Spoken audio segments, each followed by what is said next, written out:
The Superfluxes have landed, at least in the US warehouse, safe and sound, and we have started to ship out your Superfluxes in the order that we received your orders, obviously. So September, October, November, December, we should be able to clear the backlog in about a week. We've already started and we are doing our best to finish it ASAP.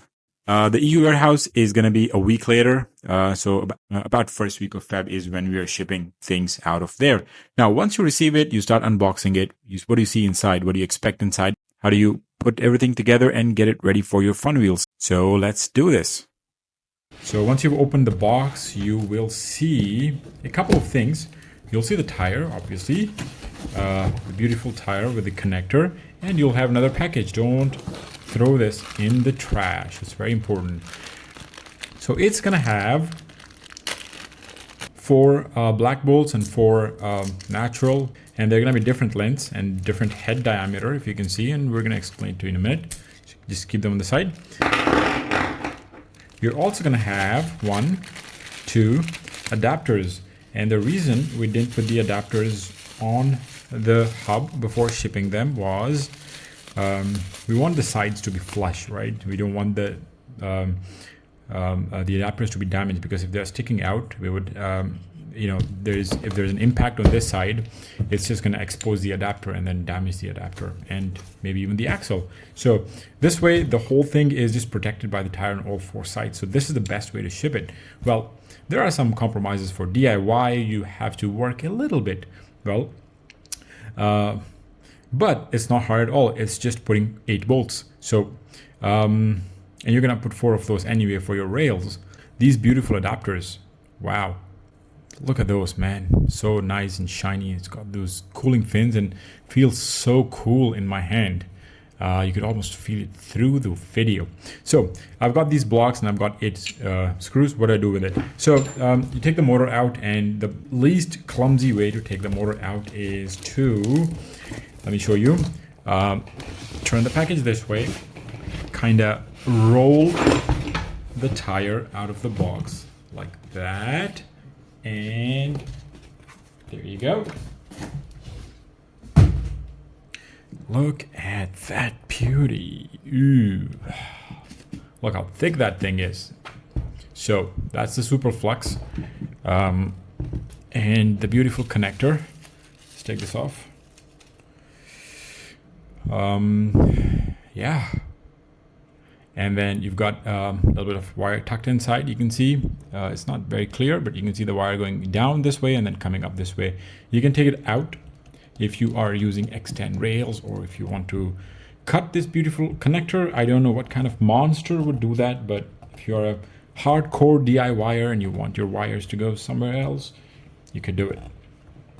So we have enough length for Thunder rails here anyway, so you wouldn't need to pull it out if you're using Thunder rails. If you're using the X10 rails, you might want to pull it out a little bit. And look at this beautiful, it's got the Fungineers logo, it's got the Thunder logo.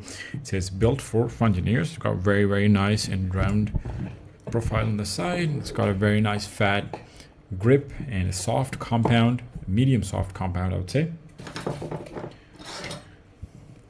And okay, you've heard all that before, so let's get to assembly. Now, before you start assembly, you need to buy something. You're not a DIYer, you might not have the Loctite. So blue Loctite, please buy it from any hardware store. So put your thing down on one side, any side, and you can see the SKF bearings through that. Let me try to zoom in and see if you can see it. And there it is, SKF 61907 2RS2 Japan. And those are your premium bearings. So let's go back to where we were. You can start on either side actually, but I like to start on this side. So get one adapter, get your Loctite, don't forget it. You have to unlock the Loctite. So this is locked, this is unlocked.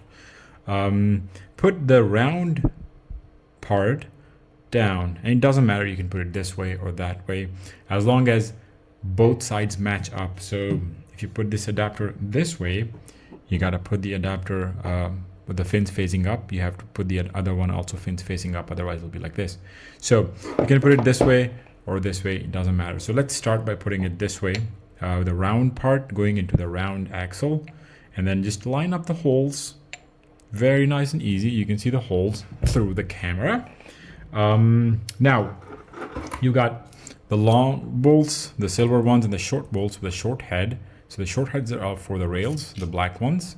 And we kept them purposely not black so that you don't get confused, because both actually fit, right? You could use these bolts, it doesn't matter, right?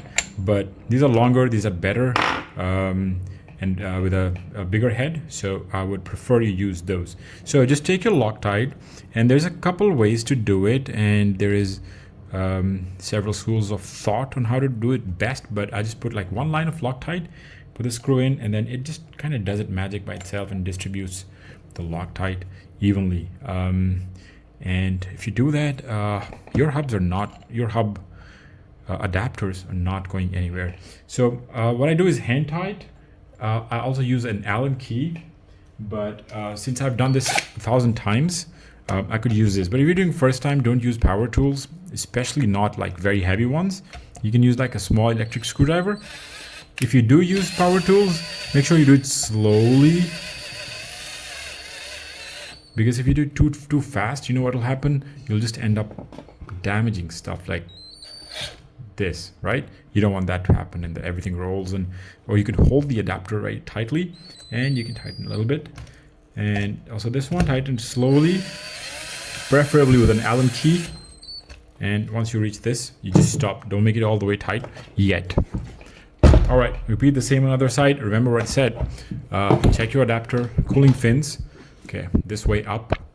I'll make this way up, and then search for the round side.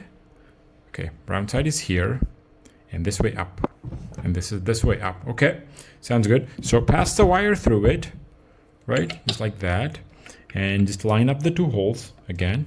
Repeat the same thing. You get your two bolts. So the first one and the second one. There you go. And then just tighten it.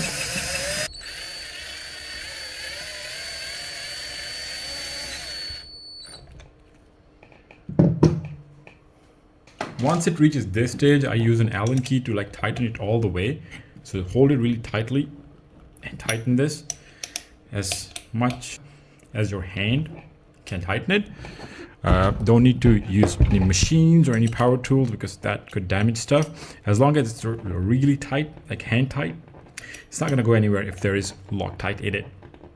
Okay, we're done. So our adapters are done. These 4 bolts are the only thing left to be attached, and those go on your rails. So there's gold, beautiful Thunder rails that have been dinged in certain places. So you just line them up like that, whatever you like, whatever height you like. I like to ride them real low, so that means I've got the top settings, and just line up the 2 holes very easily. Put some Loctite in here, right? And then the small heads just kind of fit in. But the magic part is, even though the head is small, you can use the same M8 Allen key.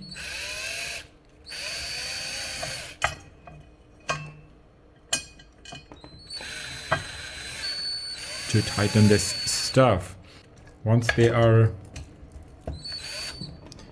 tight enough, what I use my Allen key, but you have to hold the rail, otherwise this will happen, right? Everything will just rotate. So hold the rails from one side, put your body, lean against it on the other side, and then make it hand tight. Don't forget to use Loctite. What you gotta do is you gotta put your cable here inside, and put your rails here. And I'm not using Loctite here because I need to take this apart for reasons, but you should be using Loctite.